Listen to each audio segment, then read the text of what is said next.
এগুলা আমার ঘেরের মাছ।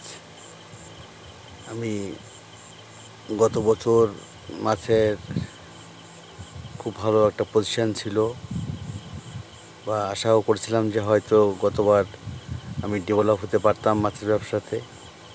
কিন্তু দুর্ভাগ্য, গত বছর আমাদের এখানে প্রচণ্ড বন্যায় আমার মাছের প্রজেক্টটা ভেসে আমার সব মাছ, শুধু আমার না, এলাকায় প্রত্যেকটা মানুষের প্রজেক্ট ভেসে গেছিলো এবং সবাই প্রচুরভাবে লস খাইছে। তো দেখুন, এভাবেই ঠিক এতটা মাছের প্রভাব থেকে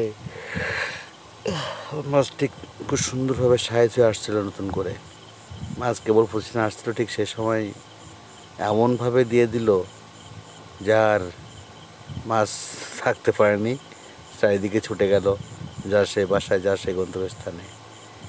কিছুই করার নেই।